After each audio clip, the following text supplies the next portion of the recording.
We sometimes are asked to give examples of learning and developing approach as opposed to teaching, fixing approach. And I think the examples are pretty straightforward. If, let's say, this is referred to as clubhead throwaway or face before shaft, don't talk about that. Talk about what you would like them to do. Whatever your approach to coaching is, use the approach in a positive way. Talk about shaft before club face. Don't talk about somebody, oh, you have a reverse pivot. I coached like that for 20 years, got awards for it, and would discover it's not a very, it's kind of like playing with your B game.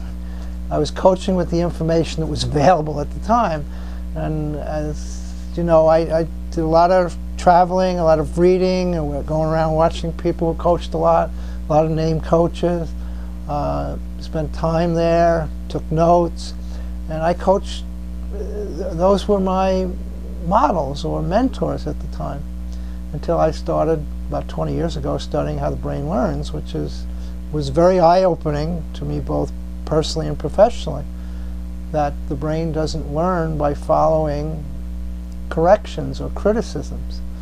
I mean, I've seen coaches, they say things like, oh, that's a terrible swing, or things like that. Well, the whole system breaks down because the first consideration is emotions. Our job is to make people feel smart. Our job is to get people to believe in themselves. And nobody is broken, nobody needs fixing. Here's my money, tell me what's wrong, tell me how to fix it. Doesn't work. They are on a journey. They should be missing that shot. They should be misspelling that word at that point, however you want to frame it.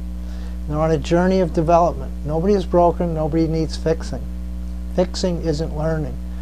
Get people, it's fun choice is one of the most wonderful things you can give somebody. You have the job, where do you want to work?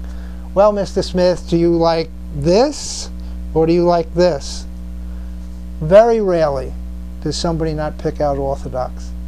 And they might say, why am I doing this? And I don't even answer the question.